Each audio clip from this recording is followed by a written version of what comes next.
Dapat ilmu baru nih ya. Ada sedekah mentok, ada orang sudah mentok baru sedekah gitu ya. Ya, jadi saya berikan rumusan Qur'annya. Sebetulnya itu standar. Yang paling standar di dalam ujian Allah kepada manusia supaya ada nilai rasa dalam diri kita bahwa kita itu punya Allah. Itu poin tertingginya. Nah, biasanya pada titik-titik tertentu oleh Allah itu dihilangkan semua potensi-potensi dari makhluk sehingga kita bisa merasakan kenikmatan langsung untuk berinteraksi dan mendapatkan anugerah dari Allah. Itu titik tertingginya. Sambil contoh begini. Nabi Zakaria itu yang paling viral di Al-Quran, salah satunya divonis oleh manusia tidak akan mungkin punya keturunan.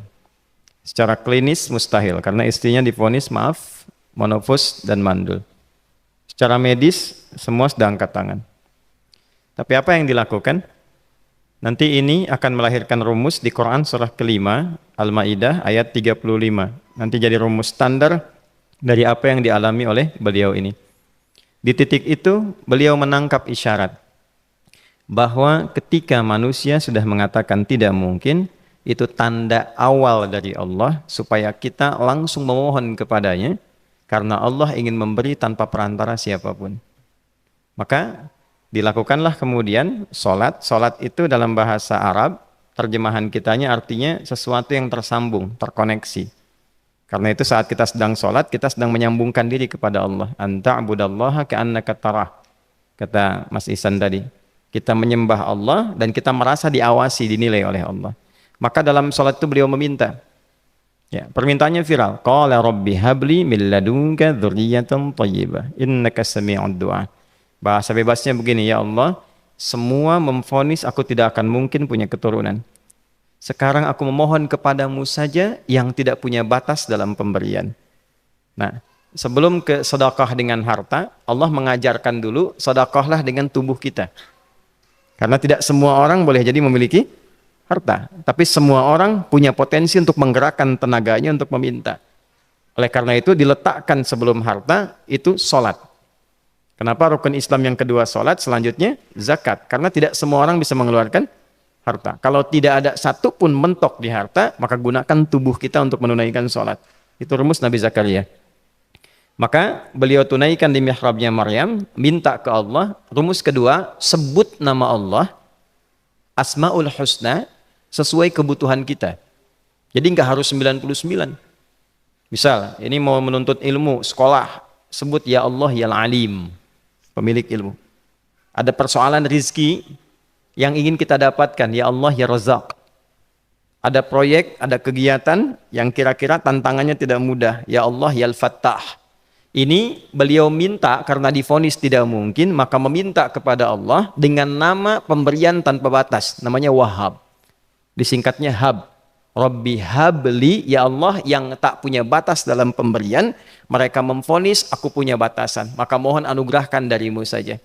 Jika padamu belum sempat juga terkabul, maka mohon tunjukkan kepadaku dengan cara apa lagi aku mesti meminta.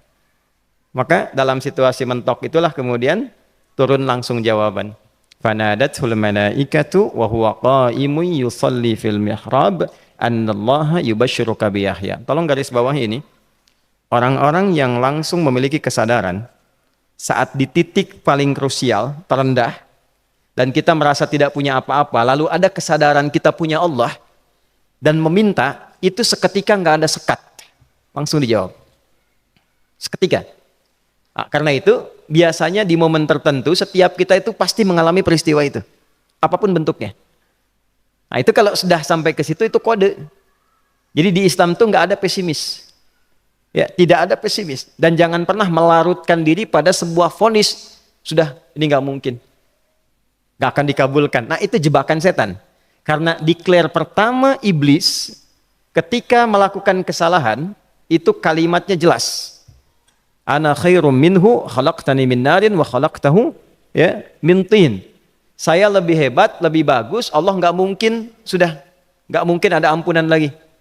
Jadi diteruskan kesimpulan ini karena nggak mungkin katanya diampuni, ya sudah bermaksiat saja. Karena nggak mungkin dikabul, ya sudah pesimis saja. Padahal di titik itu Allah sedang membuka. Temukan kata itu, temukan hubungan itu, minta itu tanpa sekat. Maka seketika malaikat turun menyampaikan, doamu dijawab. Itu sedang berdiri, baru selesai doa, belum selesai sholat, belum salam.